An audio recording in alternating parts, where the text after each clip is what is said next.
Hello students, welcome back in your English class, and I have explained chapter 4. Some rest of topics I have some topics I have already explained, and rest of topics I have explained now.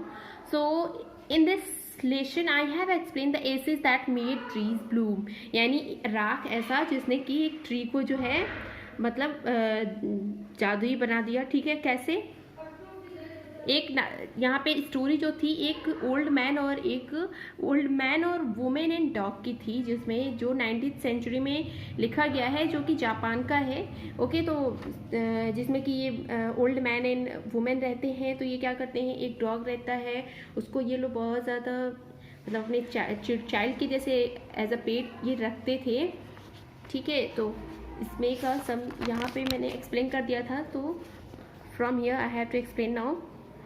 One day the dog came running to him, putting his paws against his legs and motioning with his head to some spot behind. यानी जो उनका dog था वो एक बार क्या हुआ कि फिर से आया वहाँ पे उन लोग के पास आया जहाँ पे वो लोग खड़े थे, ओल्ड मैन एंड वुमेन. और वो क्या करने लगा, वो जो पुटिंग पास अगेंस्ट हिज लेग्स, उसके लेग को पकड़ने लगा. मतलब कुछ दिखाने के लिए, जैसे होता है ना डॉगीज दिखाने के लिए अपने पंजों को ऐसे ऐसे पकड़ते हैं अपने पंजों से. तो ये अपने पंजों से उसके लेग को पकड़ने लगा एंड मोशनिंग विद हिज हेड, और अपने हेड को हिला हिला के स्पॉट बिहाइंड अपने पीछे आने के लिए कहने लगा. The old man at first thought his pet was only playing and did not mind it. उसके ओल्ड मैन ने सोचा कि उसका पेट जो है वनली प्लेइंग कर रहा है, खेल रहा है, एंड उसने इसलिए उसको माइंड नहीं किया. But the dog kept on winning and running. लेकिन डॉग जो है वो बार बार वो चीज़ें करता रहा, वो एक्शन करता रहा और भी रनिंग करते रहा. टू एंड फ्रो, इधर उधर रनिंग करने लगा फॉर सम मिनट्स, कुछ देर के लिए. Then the old man followed the dog a few yards to a place where the animal began a lively scratching, thinking it was possibly a buried bones or bit of fish. यानी जो dog true and fro करने लगा, मतलब इधर उधर जाने लगा, तो then the old man followed the dog. तब उस ओल्ड मैन ने जो है उस डॉग को फिर हार के क्या किया, फॉलो करने लगा. और old man followed the dog and the dog few yards to a place where the animal began to lively scratching.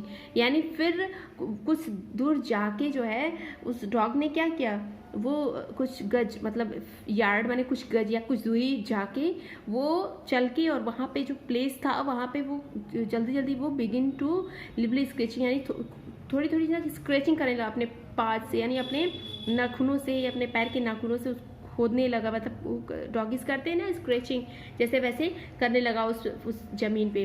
Thinking it was possibly a buried bones और बीट ऑफ फिश. यानी उस old man ने सोचा कि ये हो सकता है यहाँ पे कोई फिश का कोई हड्डी हो या फिर फिश का टुकड़ा हो, इसलिए ये वहाँ पे स्क्रैचिंग कर रहा है. The old man stuck his hoe in the earth. तब जो है ओल्ड मैन ने ये सोच के अपने स्टक को वहाँ पे अपने मतलब जो हथौड़ा था उसका कुल्हाड़ी कह सकते हैं, तो उसको उस अर्थ में जो है उसमें धंसाया. और when low a pile of gold gleamed before. और जब उसने ऐसे लगाया, उसको निकाला, मतलब खुदाई की, तो वहाँ से उसने ग्लीम मतलब उसने एक गोल्ड का कुछ गोल्ड की पाइल्स पाए, मतलब गोल्ड के ढेर, मतलब पाइल मतलब होता है कुछ ढेर, उसका ढेर रखा हुआ था वहाँ पे. वो चीज़ उसने पाया उस ओल्ड मैन ने. दस in an hour the old couple were made rich. और कुछ ही घंटों में जो ओल्ड कपल थे वो दोनों लोग रिच हो गए. The good souls bought a piece of land. यानी हमेशा अच्छी आत्मा जो है अच्छा लाती है, अच्छा करती है. Made a feast for their friends. और फिर जो है उन लोगों ने मतलब खुश होके फीस्ट फॉर देयर फ्रेंड, अपने दोस्तों को जो है खाने पर, भोजन पर बुलाया. And gave plentifully to their poor neighbours. और फिर उन लोगों ने अपना मतलब अच्छा से अच्छा प्लेंटीफुली मतलब बहुत ज़्यादा अपना किया, बहुत ज़्यादा अच्छे से खिलाया वो अपने पुअर नेबर्स को, अपने करीब पड़ोसियों को. As for the dog they petted him till they nearly smothered him with kindness. यानी as for the pet dog, pet dog की वजह से जो है उसको फिर वो लोग बहुत खुश थे और फिर उसको भी उन लोगों ने उस पर और ज़्यादा दया दिखाई. Now in the same village there lived a wicked old man and his wife. और इसी सेम विलेज मतलब सेम उसी विलेज में जो है वहाँ पे ओल्ड मैन और वुमेन रहते थे, उनका कपल रहता था. तो वो क्या थे, वे विक्ड थे. यहाँ पे तो वो क्रूअल मैन मतलब यहाँ पे तो स्टोरी थी कि यहाँ पे एक जो कपल रहते थे वो बहुत ही ज़्यादा काइंड थे, ठीक. लेकिन उसी गांव में सेम विलेज कह रहा है कि there lived a wicked old man and his wife. यानी एक बहुत ही दुष्ट आदमी और उसकी पत्नी रहते थे. नॉट अ बिट सेंसिटिव, थोड़े भी मतलब दयालु नहीं थे. एंड काइंड, और काइंड भी नहीं थे बिल्कुल. Who had always kicked and scolded all dogs. और वो हमेशा जो है किक्ड मतलब हमेशा वो मारते रहते थे सारे डॉग्स को और स्कोल्ड करके भगा दिया करते थे. When ever any pass their houses, अगर उन लोगों के हाउस के पास से कोई भी डॉग जाता था तो उसको मारते थे और भगा देते. Hearing of their neighbours good luck. और फिर उन लोगों ने जो है अपनी नेबर की गुड लक के बारे में जब उनके गुड लक के बारे में उन्होंने सुना अपने नेबर के, तो फिर they coaxed the dog into their garden and set before him bits of fish and other dainties, hoping he would find treasure for them. But the dog, being afraid of the cruel pair, would neither eat nor move. यानी जब उन लोगों ने देखा कि उनके पड़ोसी जो है ये क्रूअल जो मैन और वुमेन थे, उन लोगों ने जब देखा कि उन लोगों के जो पड़ोसी जो कपल थे वो इतने धनी हो गए, तो उन लोगों के लक के बारे में जब उन्होंने सुना तो they coaxed the dog into their garden. तो उस डॉग को उन लोगों ने क्या किया, फुसला के और उसको अपने गार्डन में बांध लिया. And set before him bits of fish, और उसके सामने कुछ बिट्स ऑफ फिश ला के डाल दिए, मतलब फिश के टुकड़े ला के डाल दिए. And other dainties hopping he would find treasure for them, और उनसे होप आशा किया कि वो उनके लिए भी जो है मतलब उनके लिए भी बहुत सारे वो महंगे चीज़ें मतलब सोना चांदी जो भी था वो उनके लिए भी दिखलाएगा. But the dog being afraid, लेकिन वो डॉग जो है उन लोगों से क्या हुआ था, डरा हुआ था. ऑफ द क्रूअल पेयर, यानी उस निर्दयी जोड़ों से वो बहुत ज़्यादा डरा हुआ था. Would neither eat nor move, इसलिए वो ना ही कुछ खाया और ना ही मूव किया, ठीक है, मूव कर रहा था. Then they dragged him out of doors, फिर उन लोगों ने जो है उसको घर के बाहर जो है बहुत धक्का देके फोर्सफुली मतलब गुस्से में उसको घर के बाहर ले गए, ठीक है. टॉकिंग अ स्पेड एंड हो विद देम, और टेकिंग अ स्पेड एंड हो विद देम, और उसके साथ जो है उन लोगों ने क्या क्या लिया, स्पेड यानी उन लोगों ने कुदाल लिया. कुदाल जो होता है ना जिससे कि मिट्टी निकालते हैं, कुदाल एंड हो मतलब कुल्हाड़ी और कुदाल लेके साथ में उसके साथ वे लोग गए. No sooner had the dog got near a pine tree growing in the garden than he began to paw and scratch the ground. तो फिर जाके जल्दी ही क्या हुआ, वो डॉग जो है गया नियर पाइन ट्री, एक पाइन ट्री के नीचे, और ग्रोइंग इन द गार्डन जो कि गार्डन में ग्रो हुआ था. देन ही बिगिन टू पा एंड स्क्रेच द ग्राउंड, तब वो क्या करने लगा, अपने पास से ग्राउंड को स्क्रेच करने लगा. As if a mighty treasure lay beneath, ठीक है. तब उसकी quick wife hand me the spade and ho cried the greedy old fool as he danced with joy. और फिर जब वो स्क्रेचिंग करने लगा तो फिर इन लोगों को लगा कि अब ये हमारे लिए कुछ कीमती चीज़ें वहाँ से निकालेगा ये डॉग. एंड क्विक वाइफ यानी वो अपने वाइफ से बोला कि जल्दी करो, hand me the spade and hoe, मुझे जल्दी से स्पेड एंड हो दे दो, कुदाल और कुल्हाड़ी दे दो. Cried the greedy old fool, और वे दोनों ग्रीडी माने लालची, वो दोनों लालच के बेवकूफ़ लालची मतलब चिल्लाए. As he dance with joy, और बहुत खुशी से डांस भी करने लगे. Then the covetous old fellow, covetous covetous का मतलब यहाँ पे होता है लालची, ठीक है। कोवेटस का मतलब लालची होता है। तो वे कह रहा है कि then the covetous old fellow, यानी वे दोनों लालची जो हैं, with the spade and the hoe क्रॉन, वे दोनों अपने मतलब स्पेड और क्रोन के साथ और बुढ़िया के साथ वहाँ पे विद द हो बिगिन टू डिग। फिर उन लोगों ने उससे, जब उसने अपना पंजा वहाँ पे लगाया था डॉग ने, जिससे कि वो डिगिंग कर रहा था, तो वहाँ पे इन लोगों ने अपने कुदाल से डिगिंग करना स्टार्ट कर दिया, इस उम्मीद में कि वहाँ से हमें बहुत सारे गोल्ड्स मिलेंगे। बट देयर वॉज नथिंग, लेकिन वहाँ पे कुछ भी नहीं था बट अ डेड किटन, वहाँ पे एक मरी हुई बिल्ली थी। The smell of which made them drop there tools and shut there noses, फिर उसकी स्मेल इतनी गंदी थी क्योंकि वो मर चुकी थी, इसलिए उसके बॉडी से जो सड़ा हुआ स्मेल आ रहा था उसकी वजह से उन लोगों ने अपने नाक को शट कर लिया। फ्यूरियस एट द डॉग, और फिर भी बहुत ज़्यादा मतलब क्रोधित हुए, फ्यूरियस माने बहुत क्रोधित हुए उस डॉग पे। The old man kicked and bit him to death,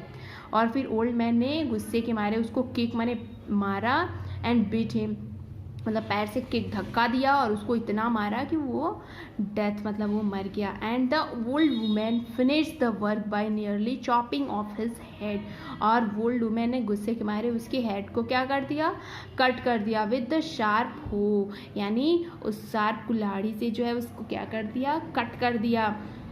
They then flung him into the hole and heaped the earth over his carcass, यानी फिर उसको उस गड्ढे में, उसी गड्ढे में डाल के और उसको वहीं पे दफना दिया। The owner of the dog heard of the death of his pet and mourning of his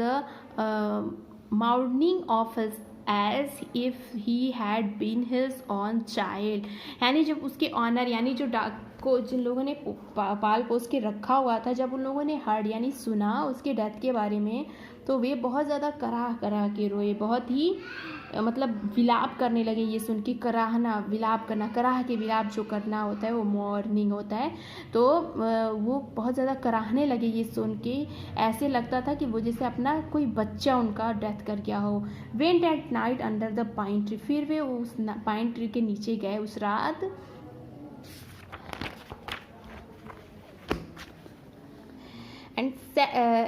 and set up some bamboo tubes in the ground, और कुछ बम्बू ट्यूब्स को ग्राउंड पे रखा, such as are used before tombs, और फिर उसके बाद से मतलब जैसे कब्रों को समाधि देते हैं ऐसे उन लोगों ने रखा।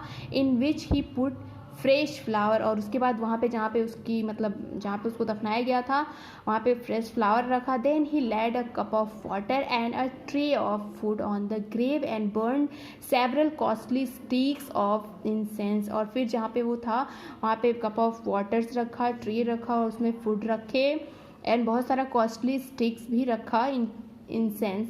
ही mourned a great while over his pet, और फिर जो है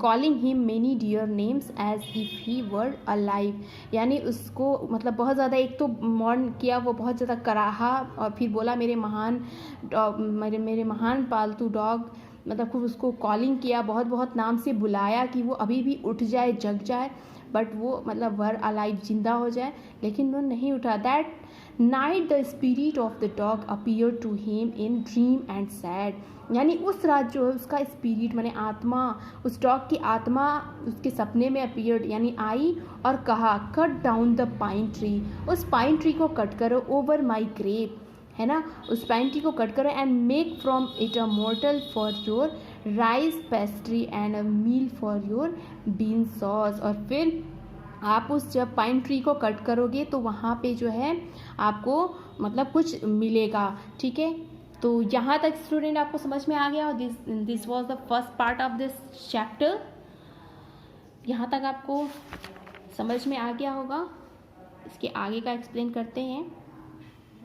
So the old man chopped down the tree and cut out of the middle of the trunk a section about 2 feet long, यानी फिर वहाँ पे जब उस डॉगी के स्पिरिट ने आके उसके ड्रीम में बोला, उस ओल्ड मतलब जो काइंड ओल्ड मैन थे कपिल थे, उनके ड्रीम में आके बोला कि उस ट्री को आप कट करिए। तो फिर वो जाते हैं। So the old man chop down the tree, और उस ट्री को कट करते हैं जिसके नीचे उसका डेड बॉडी रहता है। And cut out the middle of the trunk, और उसके बीच वाला जो ट्रंक यानी होता है पेड़ में, ट्री में, उसको काटते हैं। सेक्शन अबाउट 2 फीट लॉन्ग, जो कि 2 फीट लॉन्ग रहता है, विद ग्रेट लेबर, बहुत ही महान परिश्रम के साथ वे उसको करते हैं। Partly by fire, partly by the chisel, यानी फिर उसको क्या करते हैं वे, पार्टली बाय द फायर, उसको जलाते हैं, और उसके बाद से उसमें से छेनी निकलता है। जब वो जलाते हैं तो उसमें से छेनी एक तरह का मतलब होता है जापान में, वो निकलता है उसमें से।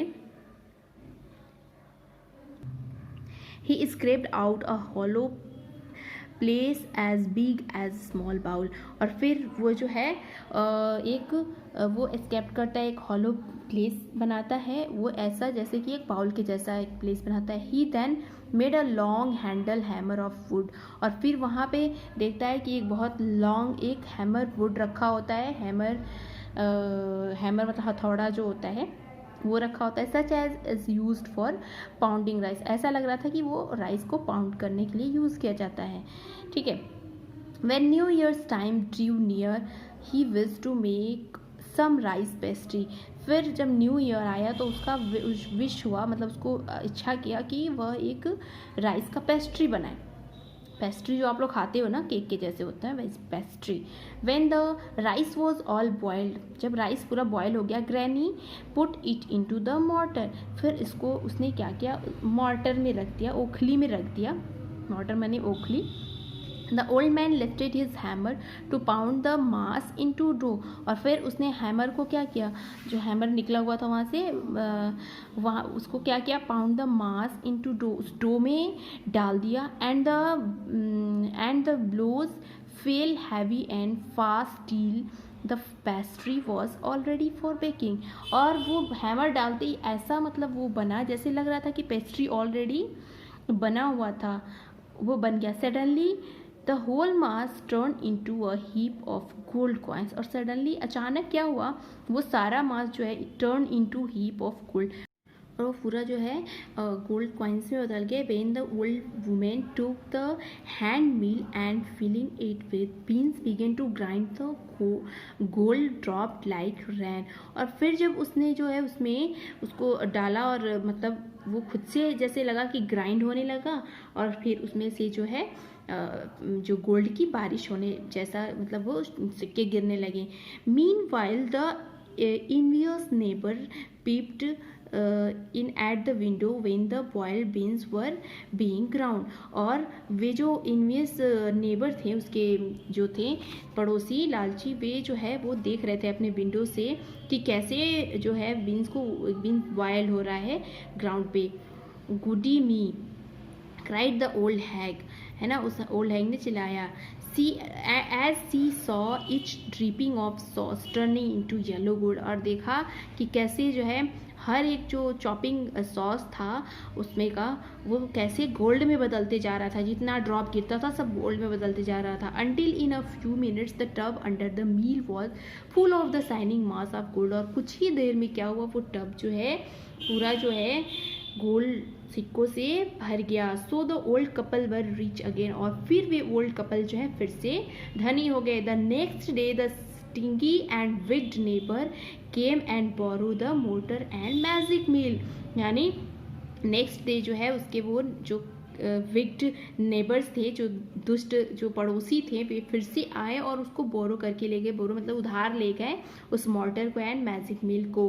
दे filled one with boiled rice and the other with beans. Then the old man began to pound and women to grind, और फिर उसको उन लोगों ने क्या किया, एक को बॉइल्ड राइस से फिल किया और एक को बीन्स से फिल किया और उसको ग्राइंड करना स्टार्ट कर दिया। But at the first blow and turn, और लेकिन पहले फर्स्ट ब्लो पे टर्न द पेस्ट्री बन गया and sauce turn into full mass of worms, और वो गरम जो है मतलब गरम गरम उसमें से निकलने लगे। Steel more angry at this, फिर वे जो है फिर से स्टील में फिर से वो एंग्री हो गए, क्रोधित हो गए, क्योंकि उनका वो नहीं बन पाया gold coin at this they chopped the mill into pieces. अब फिर वो क्या किया, गुस्से के मारे उस मील को जो निकला हुआ था वहाँ से उसको चॉप्ड कर दिया, कई टुकड़ों में उसको काट दिया, टू यूज़ एज फायरवुड। और उसके बाद उसको क्या किया, आग में जला दिया। तो स्टूडेंट ये तो फर्स्ट पार्ट था। तो according to this video you have to watch carefully this video of first part, and after then you have to write the question answer. You have to write the answer of these all questions. Okay student, so मिलते हैं next part में। इस video इस chapter के next part में मिलते हैं, next part के साथ नेक्स्ट वीडियो में मिलते हैं। ओके सो तब तक के लिए हैव ए नाइस डे।